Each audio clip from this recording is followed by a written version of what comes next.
Good afternoon students. आज हम लोग कक्षा 10 की हिंदी में तुलसीदास के पार्ट 4 का अध्ययन करेंगे।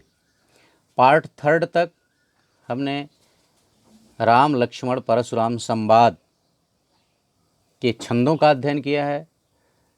उसके परशुराम, राम और लक्ष्मण के वार्तालाप का अध्ययन किया है।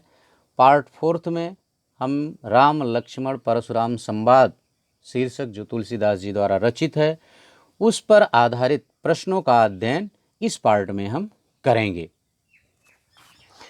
तो आइए हम देखते हैं। सबसे पहला जो क्वेश्चन है वह है, परशुराम के क्रोध करने पर लक्ष्मण ने धनुष के टूट जाने के लिए कौन कौन से तर्क दिए। प्रश्न एक बार फिर से हम ध्यान से पढ़ लें, बहुत आसान उत्तर है इसका कि परशुराम के क्रोध करने पर लक्ष्मण ने धनुष के टूट जाने के लिए कौन कौन से तर्क दिए। यानी लक्ष्मण ने परशुराम को यह कारण बताया था कि यह धनुष क्यों टूट गया। ठीक है ना। कह रहे हैं कि छुअत टूट रघुपति ही निर्दोषु। हे परशुराम जी, शायद यह आपका धनुष बहुत पुराना हो गया था, इसलिए यह रामचंद्र जी के छूते ही टूट गया। एक कारण। बहुधनु ही तोरी लड़काई कबहु न असरिस कीन गोसाई। मैंने बचपन में बहुत सी ऐसी धनुषें तोड़ी हैं, धनुहियाँ तोड़ी हैं, लेकिन तब तो आपने क्रोध नहीं किया था। दूसरा कारण था। ठीक है ना। फिर तीसरा कारण कहते हैं कि हम जैसे क्षत्रियों के लिए तो सारी धनुषें एक जैसी होती हैं। हम धनुष धनुष में फर्क नहीं मानते। हमारे लिए, हम क्षत्रियों के लिए तो सभी धनुइयाँ एक जैसी होती हैं। ठीक है ना। फिर कहते हैं कछु हानि न लाभ हो। इस धनुष के टूटने से तो हमें कोई हानि या लाभ दिखाई नहीं दे रहा है। ये जो 4-5 तर्क हैं ये तुलसीदास जी ने दिए हैं। फिर से देख लेते हैं। पहला तर्क कि छुअत टूट रघुपति न दोषु। यह धनुष रामचंद्र जी के छूटते ही टूट गया। शायद यह पुराना हो गया था, इसलिए इसमें इनका कोई दोष नहीं है। बहुधनु ही तोरी लड़काई कबहु न असरिस कीन गोसाई। मैंने ऐसी बहुत सी धनुषें बचपन में तोड़ दी हैं, लेकिन तब तो आपने इतना क्रोध नहीं किया था। फिर इस धनुष के टूटने पर आप इतना क्रोध क्यों कर रहे हैं। तीसरा कह रहे हैं कि हमें तो यह साधारण सा धनुष लगा, अर्थात हमारे लिए तो सभी धनुष एक समान है। यह साधारण सा धनुष लगा था, इसलिए कोई विशेष धनुष तो हमें नहीं लगा। और फिर कछु हानि न लाभ हो, माने इस धनुष के टूटने से तो हमें कोई हानि या लाभ दिखाई नहीं देता है, जो आप इतना अधिक क्रोध कर रहे हैं। ये 4 तर्क दिए हैं लक्ष्मण जी ने परशुराम को। ठीक है ना। उम्मीद करते हैं कि इसका उत्तर आपकी समझ में आसानी से आ गया होगा और इसका उत्तर आप अपनी फेयर कॉपी में लिख भी लेंगे। आइए दूसरा प्रश्न देखते हैं। परशुराम के क्रोध करने पर राम और लक्ष्मण की जो प्रतिक्रियाएं हुई, यानी जब परशुराम जी क्रोधित हुए, क्रोधित धनुष टूटने के बाद क्रोधपूर्वक प्रवेश करते हैं, आते हैं, तो राम भी उनसे वार्तालाप करते हैं और लक्ष्मण भी वार्तालाप करते हैं। वही कह रहे हैं कि राम और लक्ष्मण की जो प्रतिक्रियाएं हुई उनके आधार पर दोनों के स्वभाव की विशेषताएं अपने शब्दों में लिखिए। दोनों की कौन कौन सी, राम और लक्ष्मण की उस वार्तालाप के दौरान कौन कौन सी विशेषताएं हमें दृष्टिगोचर होती हैं, दिखाई देती हैं, उसका वर्णन हमको करना है। तो देखिए, पहले हम राम की ही बात कर लेते हैं। यहाँ प्रश्न में भी पहले राम को आया है। देखिए, जब लक्ष्मण जी तो अलग थे, राम जी द्वारा धनुष तोड़ा जाता है, उसका भयंकर शब्द पूरे विश्व में गूंज जाता है, संसार में गूंज जाता है। परशुराम जी उस भयंकर शब्द को सुन करके राजा जनक के दरबार में उपस्थित होते हैं। तो परशुराम पहुँचते ही पूछते हैं कि इस धनुष को किसने तोड़ा। तो रामचंद्र जी तुरंत बोल पड़ते हैं। ठीक है ना। कहते हैं कि नाथ संबोधन भंजनिहारा, हुई है को यकदास तुम्हारा। हे नाथ, हे स्वामी, इस धनुष को तोड़ने वाला आपका ही कोई दास या सेवक होगा। ठीक है ना। तो इससे क्या लगता है कि राम का जो स्वभाव था वह शांत था और वह परशुराम के क्रोधित होने के बावजूद भी लक्ष्मण की तरह क्रोधित नहीं होते, जिससे स्पष्ट होता है कोई धैर्यवान थे, धैर्यशाली थे। ठीक ना। और बहुत मधुर वाणी में बोलते हैं, जबकि परशुराम फरसा ताने हुए क्रोध से तिलमिलाए हुए आए थे, लेकिन फिर भी रामचंद्र जी शांत हैं, धैर्य अपना बनाए हुए हैं और मृदु वाणी में कह रहे हैं, मधुर आवाज में कह रहे हैं कि हुई हैं को यक दास तुम्हारा। ठीक ना, है स्वामी हे नाथ, इस धनुष को तोड़ने वाला आपका कोई दास ही होगा, सेवक ही होगा। इससे लगता है कोई मृदुभाषी भी हैं। और जब लक्ष्मण अधिक क्रोधित हो जाते हैं तो लक्ष्मण को भी वे अपनी निगाहों से, नेत्रों के इशारों से शांत करते रहते हैं बीच बीच में। तो ये राम की विशेषताएं थी। राम बहुत शांत थे, धैर्यवान थे, मृदुभाषी थे और वे लक्ष्मण को भी अपनी आंखों के इशारों से शांत किया करते थे। ये तो राम की विशेषताएं हो गई। अब हम आ जाते हैं लक्ष्मण पर। ठीक उसके विपरीत लक्ष्मण का स्वभाव है। लक्ष्मण का, अगर राम शांत हैं तो लक्ष्मण उग्र स्वभाव के हैं, ठीक ना। और राम परशुराम से मृदु वाणी बोलते हैं, लेकिन लक्ष्मण परशुराम पर व्यंग करते हैं कि उन्हें धनुष टूटने पर इतना क्रोध नहीं करना चाहिए। और वे लक्ष्मण जो हैं वो अनायास परशुराम के क्रोध करने की प्रक्रिया को अन्याय मानते हैं, इसलिए वो उसका विरोध भी करते हैं। तो अन्याय के विरोधी हुए, व्यंग करने में निपुण हुए और उग्र स्वभाव के हुए। ये लक्ष्मण की विशेषताएं हुई, ठीक है ना। राम शांत हैं, राम का स्वभाव शांत है, राम धैर्यवान है, मृदुभाषी हैं और अपने नेत्रों के इशारे से बीच बीच में लक्ष्मण को भी शांत करते रहते हैं।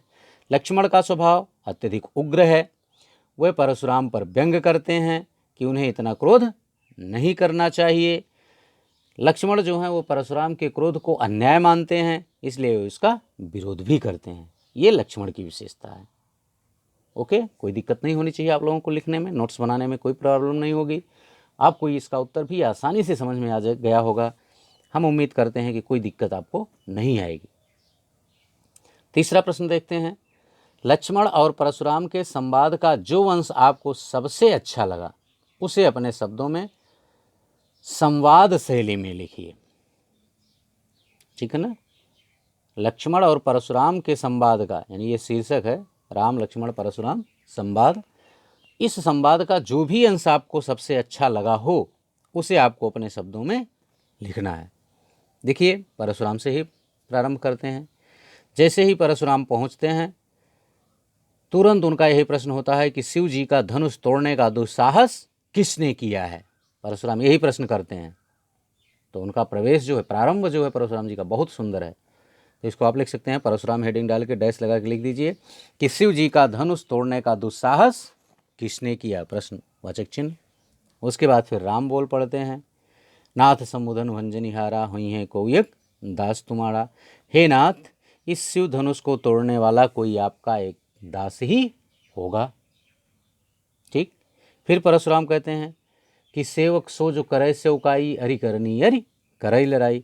सेवक वह होता है जो सेवा करता है, किंतु जो सेवक शत्रु के समान आचरण करे उससे तो युद्ध करना पड़ता है, ठीक है। ये तीनों पंक्तियां बहुत सुंदर हैं।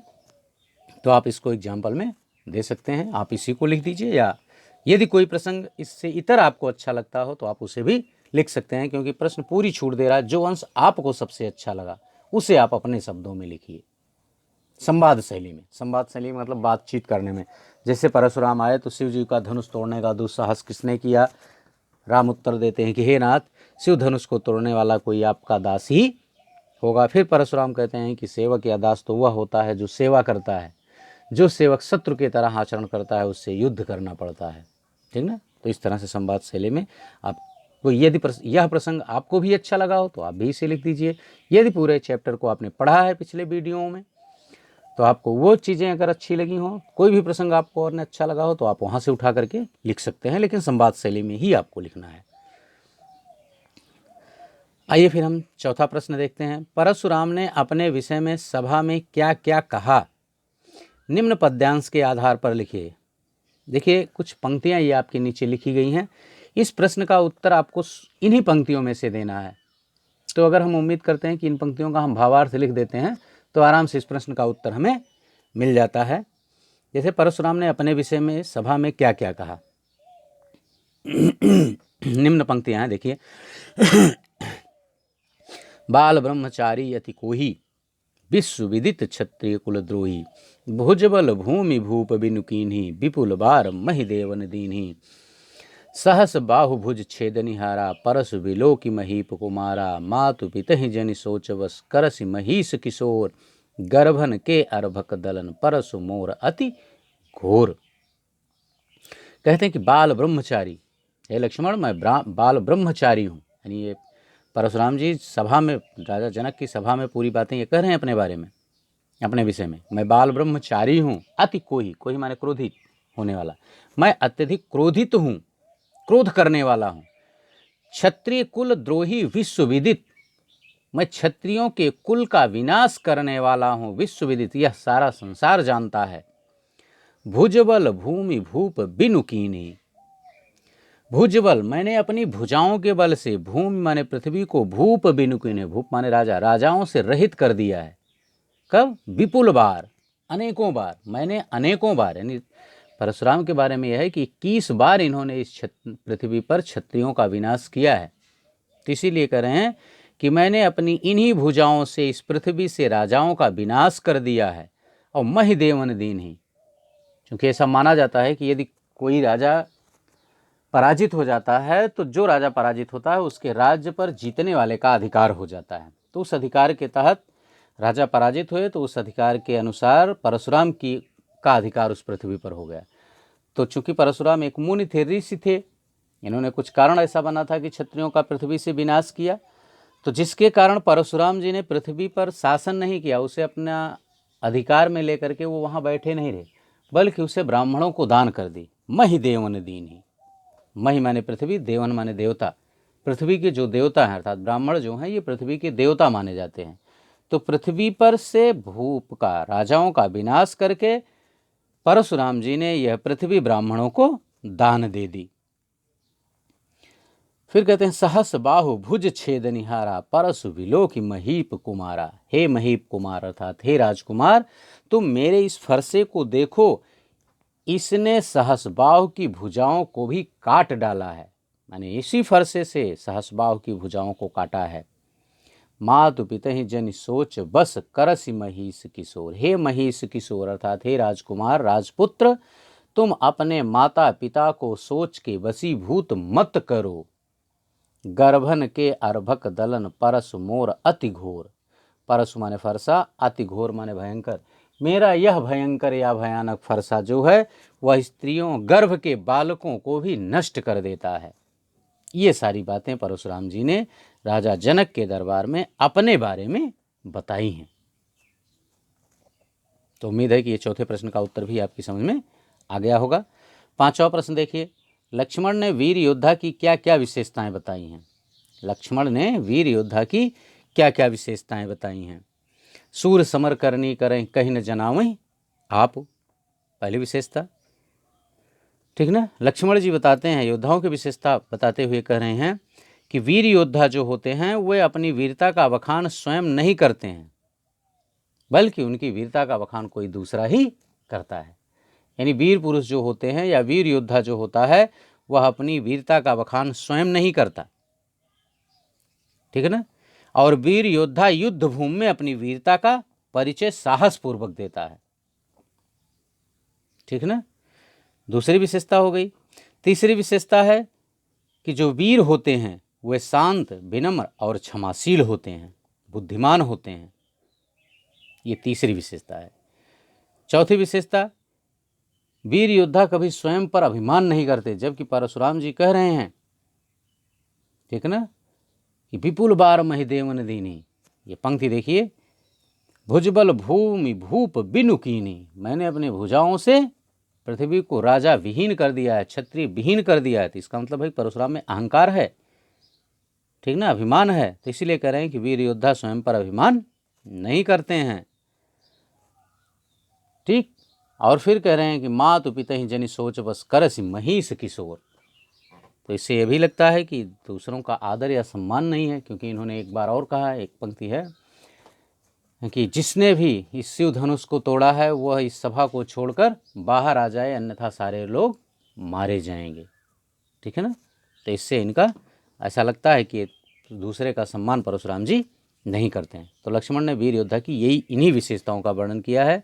जैसे वीर योद्धा युद्ध भूमि में स्वयं अपनी वीरता का परिचय देते हैं, वीर योद्धा स्वयं अपनी वीरता का वर्णन नहीं करते हैं, बल्कि उनकी वीरता का वर्णन अन्य लोग करते हैं। वीर योद्धा शांत, विनम्र और क्षमाशील होते हैं। वीर योद्धा स्वयं पर अभिमान नहीं करते हैं। वीर योद्धा दूसरों का आदर करते हैं। ये लक्ष्मण जी ने वीर योद्धाओं की विशेषताएं बताई हैं। बस इस पार्ट में इतना ही। यदि इस चैनल को आपने सब्सक्राइब न किया हो तो इस चैनल को सब्सक्राइब कर दें, इसे लाइक कर दें, कमेंट करना ना भूलें। यह वीडियो आपको कैसी लगी इसे लाइक कर दें और इसे शेयर भी करें। शेयर करना ना भूलें, अपने दोस्तों के पास इसे शेयर करते रहें, ताकि यदि कोई नया भी वीडियो अपलोड किया जाए तो उसका नोटिफिकेशन आपके पास आता रहे और आप लोग इस वीडियो से लाभ उठाते रहें, ताकि आपके अध्ययन की जो प्रक्रिया है वो आगे निरंतर अबाध गति से बढ़ती रहे। इससे आपको काफ़ी फ़ायदा मिलेगा, परीक्षा में आपको कोई प्रॉब्लम नहीं होगी। Okay, thank you. बस इस वीडियो में इतना ही। इसके अगले भाग को हम अगले पार्ट में लेकर के पुनः आपके सामने उपस्थित होंगे। धन्यवाद।